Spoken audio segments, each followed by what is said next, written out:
हमारे व्यस्त जीवन में ईश्वर की आवाज। प्रारंभिक कलीसिया घोर अत्याचार और कठिन परिस्थितियों से होकर गुजरी, लेकिन वर्षों तक मजबूती के साथ खड़ी रही, क्योंकि इसकी नींव पेतरुस रूपी चट्टान तथा पौलुस जैसे स्तंभ की शहादत व मूल्यवान रक्त की नींव पर खड़ी है। 13वां सामान्य सप्ताह 29 जून 2021। संत पेतरुस और पौलुस का पर्व। पहला पाठ प्रेरित चरित अध्याय 12 पद संख्याएं 1 से 11 तक। दूसरा पाठ तिमोथी के नाम संत पौलुस का दूसरा पत्र अध्याय 4 पद संख्याएं 6 से 8 तथा 17 और 18। संत मती का सुसमाचार अध्याय 16 पद संख्याएं 13 से 19 तक। दो तरह के लोग होते हैं जो खुद के बारे में परिचय देते हैं। एक तो वे लोग जो अपने बारे में, अपनी डिग्री व सफलताओं को अपनी पहचान से जोड़कर अपना लंबा परिचय देते हैं। उनके व्यक्तित्व में अहंकार साफ झलकता है। दूसरे तरह के लोग वे हैं जो बड़े विनम्र होते हैं, अपने बारे बहुत ही कम बोलते हैं, लेकिन लोग उन्हें जानते हैं और समझते हैं। ईसा ने अपने शिष्यों से आत्म खोज के विषय में सवाल पूछा। आत्म खोज में ही ईसा की खोज है। ईसा की खोज में ही ईश्वर की खोज छिपी हुई है। ईसा जीवंत ईश्वर के पुत्र हैं। आज भी सभी के लिए यह सेल्फ इंक्वायरी या गॉड्स इंक्वायरी सबसे जरूरी है कि मैं वास्तव में कौन हूं, कि ईश्वर वास्तव में कौन है। ईसा जीवंत ईश्वर के पुत्र हैं।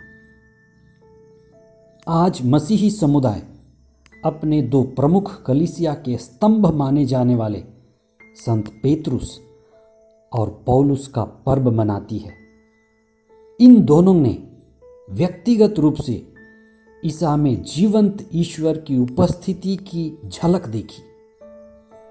पुनर्जीवित ईसा इन दोनों के विश्वास और अनुभव के केंद्र में थे। संत पेतरुस और पौलुस ने अपने विश्वास बांटकर हमें धनी बनाया, जिससे हम ईश्वर में अनंत जीवन और अनंत मुक्ति पाएं। सुसमाचार के मुख्य अंश। ईसा ने अपने शिष्यों से पूछा, मानव पुत्र कौन है? इस विषय में लोग क्या कहते हैं? उन्होंने उत्तर दिया, कुछ लोग कहते हैं यूहन्ना बपतिस्ता, कुछ कहते हैं एलियास, और कुछ लोग कहते हैं यिर्मयाह अथवा नबियों में से कोई। इस पर ईसा ने कहा, और तुम क्या कहते हो कि मैं कौन हूं? सिमोन पेतरुस ने उत्तर दिया, आप मसीह हैं, आप जीवंत ईश्वर के पुत्र हैं। इस पर ईसा ने उससे कहा, सिमोन योनस के पुत्र, तुम धन्य हो, क्योंकि किसी निरे मनुष्य ने नहीं, बल्कि मेरे स्वर्गिक पिता ने तुम पर यह प्रकट किया है। ईश्वर विभिन्न युगों में अपने आप को विभिन्न रूपों में प्रकट करता आ रहा है। ईसा के द्वारा ईश्वर हमारे बीच में निवास किया। पेतरुस ने ईश्वर की कृपा से, पवित्र आत्मा से आविष्ट होकर ईसा को पहचान लिया और कहा, ईसा आप ईश्वर के जीवंत पुत्र हैं। लेकिन उससे वही लोग पहचान सके जो कृपा की दशा में थे। जब पेतरुस ने ईसा से कहा, आप जीवंत ईश्वर के पुत्र हैं, तब ईसा ने उससे उत्तर दिया, पिता ईश्वर के अनुग्रह ने तुझे पहचानने की शक्ति दी। यह प्रभु प्रकाश है, प्रभु ने प्रकट किया। आध्यात्म का एक उद्देश्य है कि हम कृपा की दशा में हों, कि हम कृपा की दशा में रहें और उम्र के साथ कृपा की दशा में बढ़ें, जिससे हम ईश्वर को पहचान सकें और ईश्वर हमें अपनी महिमा के कार्य में लगाए। यीशु ने पेतरुस को चट्टान कहा, यानी ईश्वर वह समझदार व्यक्ति है जिसने चट्टान पर अपने घर का नींव डाला, जिस पर मसीही विश्वास और अनंत जीवन की आधारशिला रखी गई, जो एक आध्यात्मिक दुनिया के नवनिर्माण का संकेत है। संत पौलुस अत्याचारी व्यक्ति थे। वे अत्याचार करने वाले से प्रभु के वचन के प्रचार करने वाले बने। यह भी प्रभु का अनुग्रह है। वे गैर यहूदियों के बीच प्रभु की ज्योति बने। ये दोनों व्यक्ति, पेतरुस और पौलुस, साधारण थे, अति साधारण। एक मछुआ तो दूसरा तंबू बनाने वाला।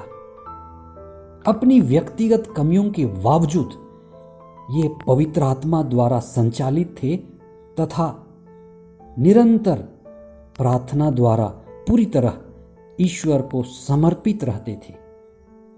इन दोनों को विशेष दिव्य बुलाहट से जिम्मेदारी मिली थी कि वे पुनर्जीवित ईसा का साक्ष्य दें कि ईसा जीवित हैं, ईश्वर हमारे बीच हैं और ईसा की शिक्षा में अनंत जीवन है।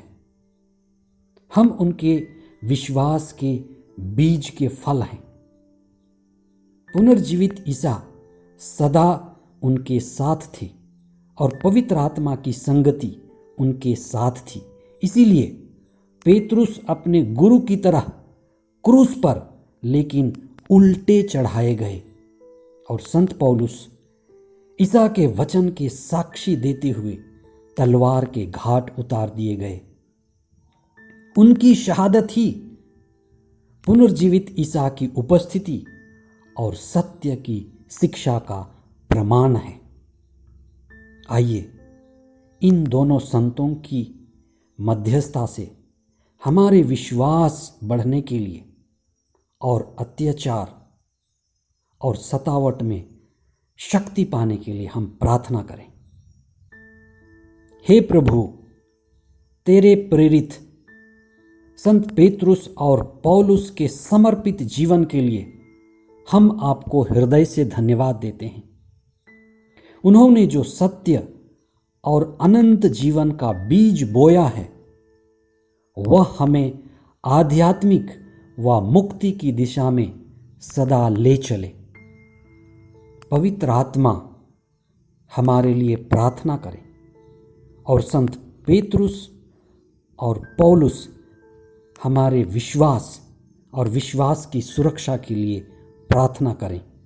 ये प्रार्थना हम करते हैं हमारे प्रभु ख्रिस्त के द्वारा। आमीन।